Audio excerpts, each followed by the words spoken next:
Good morning. It's Tuesday, November 19th, 2024, just after 11 a.m. on the East Coast. This is Rob Sin at CEO Technician on X, at Goldfinger on CEO.ca, and this is Goldfinger Capital. Thanks for tuning in. We're going to talk junior mining, only junior mining in this video. As always, if you enjoy this content, if you get value from this video, please hit the like button and subscribe to my channel. We're slowly, gradually, steadily building a bigger audience. And I appreciate your viewership and your time and attention in this busy world today. Busy world. This Tuesday morning, well, we know we have Thanksgiving week in the U.S. next week. And even though the junior mining sector is more of a Canadian thing, most Canadians are aware of what happens south of the border. So most companies won't really be putting out much news next week. Maybe Monday, maybe Tuesday a little bit. If a company puts out news next Wednesday through Friday, they are just pretty dumb, I'll say.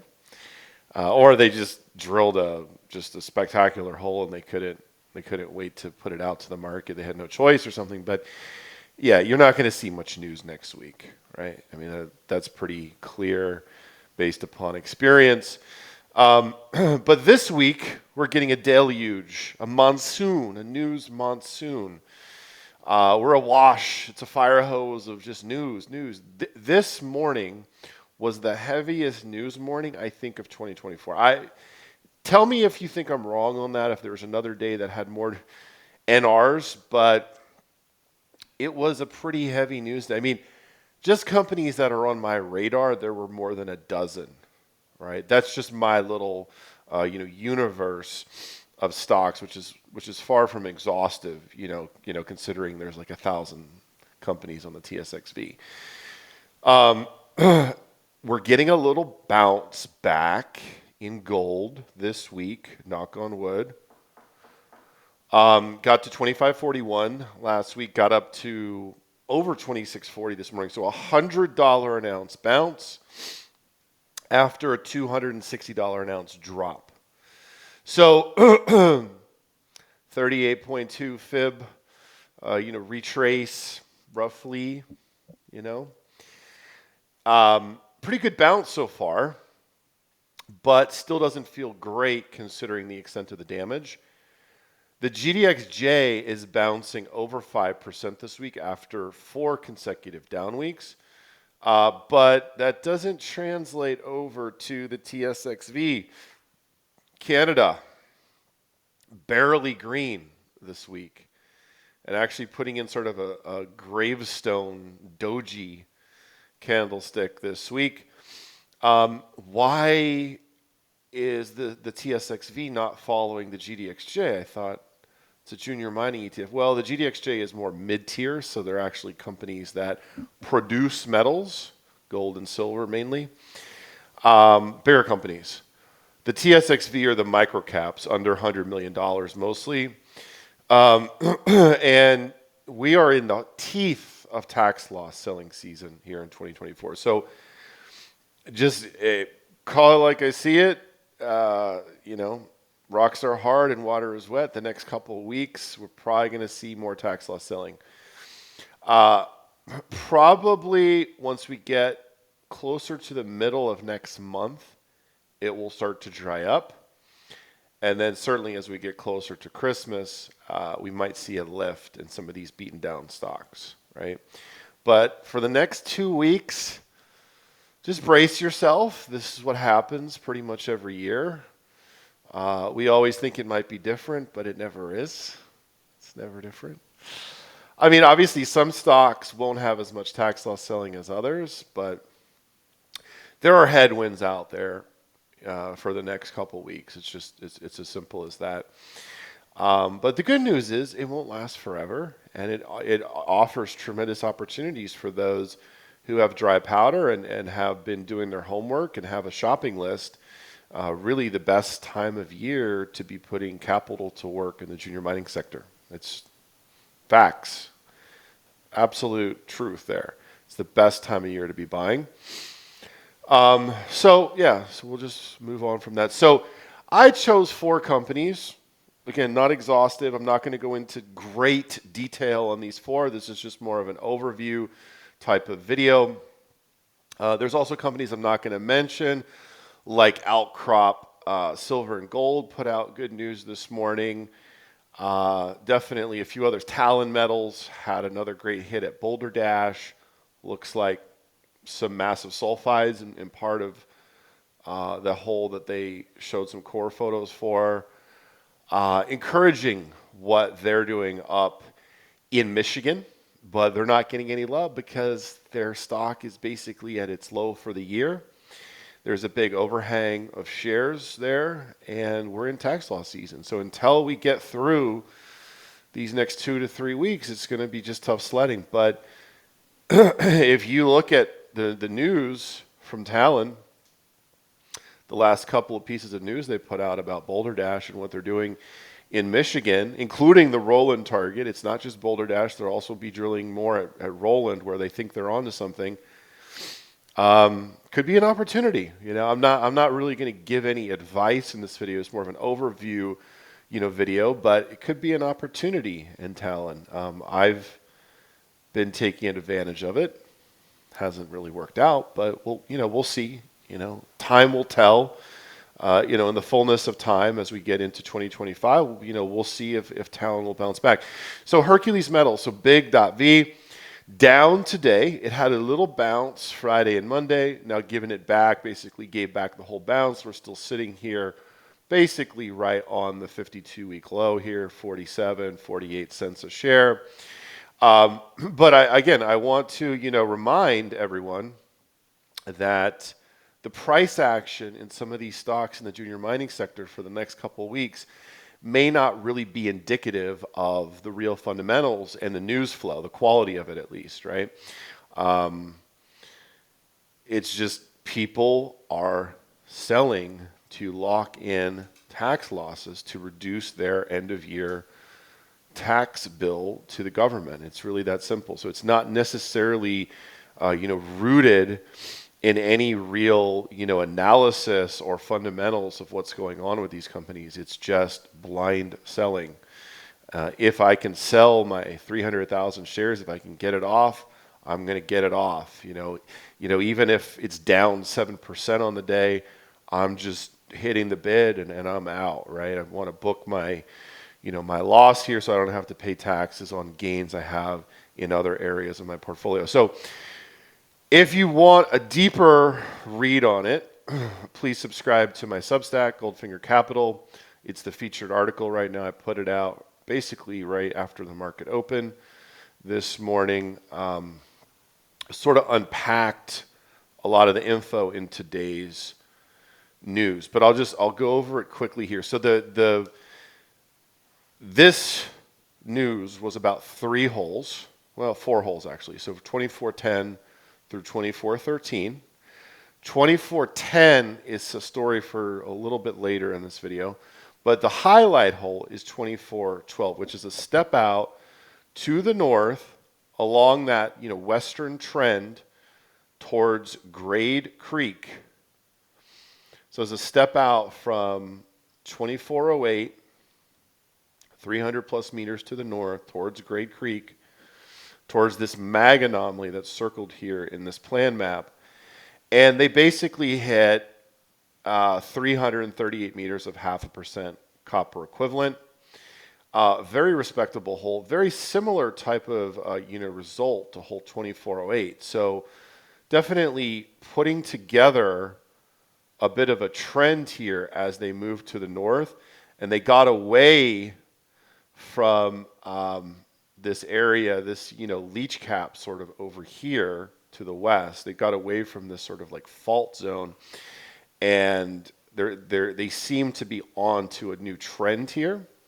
2305, that was the whole a year ago that set the whole thing off and got the stock above $1 very quickly, got Barrick involved. And then 2408 was the best hole so far this year, and now 2412 is another very good hole this year. So there's a bit of a trend here. You can see that they think that they are into biotite form of alteration here. So the outer potassic core, essentially, of a potential porphyry center up here by Grade Creek. Now, think back to the beginning of the year. Grade Creek and Belmont were the focused areas back in April and May when the drill program was getting underway. We were all thinking Belmont and Grade Creek, Belmont and Grade Creek. Well, remember, at the beginning of the year, they didn't have the Forest Service permits yet. So they went to Belmont first, but now they have the Forest Service permits. They got those back in August, and they can absolutely drill Grade Creek, right? They have until the end of next August to drill over here, okay? So that is very interesting. And I love this sort of section map that they put into today's news because it really shows how the grades increased in the bottom half of hole 2412. And you can see that the bottom of these holes, including 2308, which wasn't, it wasn't a high grade hole last year, but the bottom 91 meters, you can see a big tick up in the copper, and it bottomed in almost 100 meters of 0.37%. But look at this, 0.3%, 0.37%, 0.44%, and 0.51%. So that's a trend if I've ever seen one, and it is increasing to the north. So that's easy for anybody to understand. You don't even need to understand much about the science of the whole thing to see the trend in those four holes. Okay, there's a lot of other information to unpack in here. I'm not going to go into it in great detail. Again, go on my Substack, read it. You can probably be sure that I'll have a conversation with Chris in the next week or two. And I'll just leave you with this one. This was like, whoa, when I saw this, look at this chargeability anomaly over here to the west, the western deeps. And then they tell us that there was one hole drilled earlier this season, 2410, into this anomaly, was lost in the cover, the top plate of the sequence above the anomaly, failing to reach target. So this area is actually seems to be bigger than the area that they've been testing to date.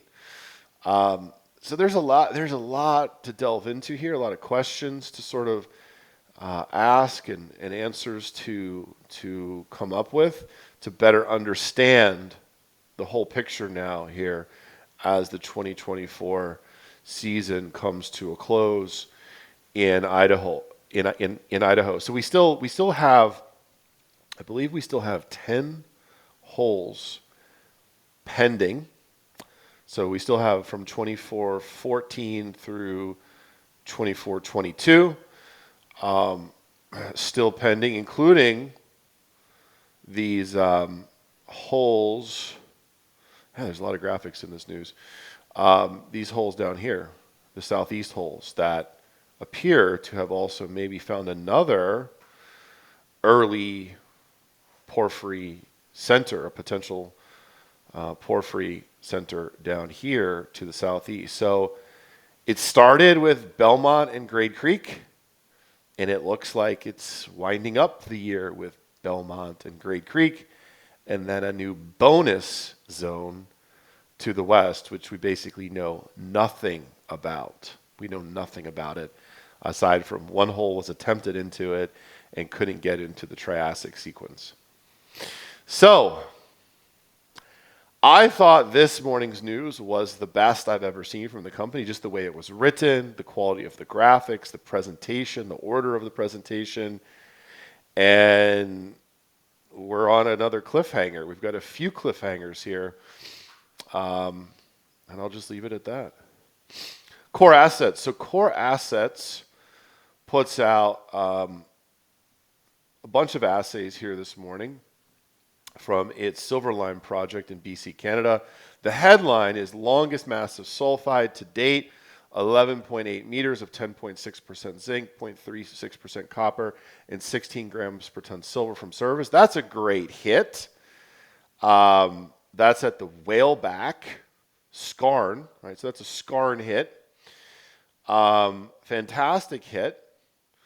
delve into it further, the market's not really moving on this. And the reason why the market is not moving on this is because the deeper holes, which was really like the main focus of the program, was finding this porphyry at depth, didn't generate a whole lot of joy. You can see the numbers here, kind of lackluster, some skinny high grade, but skinny. Certainly, yeah, I mean, it certainly, we were looking for 300 meters of 0.4, 0.5% copper, right, in at least one of these holes. But you got to read deeper and understand that this is a very big project area. There's a lot going on here at Silverline. There's so much going on. It's so complicated. There's been so much shifting, faulting, tilting, that it's taken some drilling to vector in on things. You've got multiple zones which are showing super high grade silver, lead, zinc, and some copper. Well, the copper is coming from this porphyry-skarn system, this deeper porphyry intrusion that has sort of brought all of these fluids up closer to surface. That's formed these different skarn and CRD expressions, right? So this is the real money shot from today's news. This is the biggest takeaway for me, is looking south through Sulfide City. Their drilling is now giving them a clear vector. The system is west dipping and open to depth down here. So they need to come down further in elevation, lower in elevation, and drill into the core of this thing. They've been just skirting around the top of it so far, right? So this is what the drilling to date has had them. This is the revelation, okay? And, exploration is not easy. And it's not just like, oh, look, here's a chargeability anomaly. Let's just drill it. We're going to make a new discovery. No, it doesn't work like that. And, it's also important to understand that pyrite is the most chargeable sulfide. So oftentimes you're drilling into these high chargeability things, you're going to hit pyrite. It's tricky, and every deposit is different. The various chargeability values that you see from the different zonation. But there's a lot to unpack here. I'm going to be speaking to Core Assets CEO Nick Rodway tomorrow at 1 p.m. on X Spaces, so please tune in for that. Copper Corp. So this was out yesterday, and I like, I'll make another comment too about just broadly the sector. The quality of the NRs lately has been very high. Companies are doing a good job of writing these in a way that's understandable, but also packed with data and information. And the presentation is improving. Okay, really good graphics. People are getting better at taking core photos. And wow, I mean, this was some really nice core porn from Copper Corp, CPER on the TSX-V. I mean, you can see it's breaking out. It opened yesterday morning at 10 cents. It's already up above 15 cents. Chart looks great.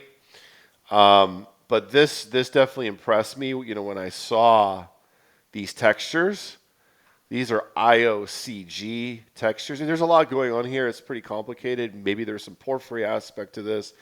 There usually is, but this looks like IOCG type drill core. A lot of chalcopyrite. You love that chalcopyrite, K feldspar type textures. I mean, this is beautiful stick rock. Love it, love it. You see this drill core, and you get really excited inside, or at least I do. But I'm weird, Not everybody likes rocks or finds this stuff to be that entertaining. Have to be kind of a strange person. Delve into it. okay, I'm not going to unpack it. I'm not a shareholder of CPER, but I know a lot of shareholders. I'm happy they're making money. This is definitely one to watch. But caveat, assays are pending, right? So we know that visuals don't always translate into the lab certified assays, and it can go both ways. The assays could disappoint, or the assays could be better than expected. We often don't know. And the XRF is a tool. It's definitely a good tool, but it's not a perfect tool. Okay, it's far from a perfect tool. And then finally, endurance gold. So 147.5 grams per ton gold. So this is by far the highest tenor gold that they've hit to date, by far. Right? Yeah, it's 1 meter, but it's 147.5 grams per ton at 161 meters depth. Right?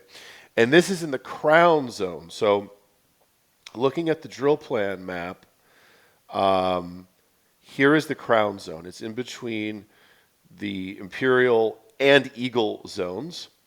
And so one of the key priorities in 2024 drilling is filling in this area of the crown zone. And you can see all the red dots. A lot of these are still pending assays. I think there's still 11 holes from this drilling season pending. I'm pretty sure they're done. I think I read that in the news somewhere. I'm pretty sure they're done. Yeah, I mean, you basically read the way that they write it.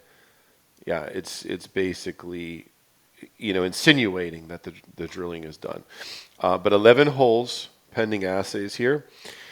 And again, this is a sort of project where they can mobilize in April, so it's not, the winter time off is not that lengthy. They'll have assays coming out for another couple months, probably through the end of January, and then it'll be planning for 2025 in February and March, and then remobilize to the project in April. So I was very pleased by this because they have two very high quality hits in the crown area. So they're filling in that gap quite well. The CEO, Robert Boyd, his quote gives confirmation to that. And just based upon the location of the later holes, especially how they drilled two holes, 105 and 107, from the same pad near one of their VG holes in Crown, which was 93. I like that. And then they also used the same pad over here to drill hole 106 later in the program. And one of these, I think it's 103, is a very deep hole, a very deep one. Yeah, so I think it's very encouraging. So they continue to hit gold in most of their holes drilled for the last 4 years. And they've outlined a well-endowed gold zone that's 1,500 meters in strike length to 700 meters in vertical extent. So it's a little bit of a teaser there, because previously I think the deepest drilling was just beyond 400 meters. So they just completed the deepest hole ever at the project. And the fact that in his quote he's saying that they have intersected, substantial gold over a 700-meter vertical extent tells us something. It's a clue. It's a hint about maybe what's to come in that deep hole that's still pending assays. So we have assays pending from 11 holes from Endurance Gold, EDG on the TSX-V. And this one is absolutely just, it's flat on its ass, basically at the lows here, 13 cents. Yeah, I'm not going to give any trading advice here, but this is tax loss selling season, so it could be a tremendous opportunity for those who are paying attention. So that's it for me today on this Tuesday morning, where we're getting a monsoon of news flow in the junior mining sector. Thanks for tuning in. Please like and subscribe as always, and have a powerful trading week.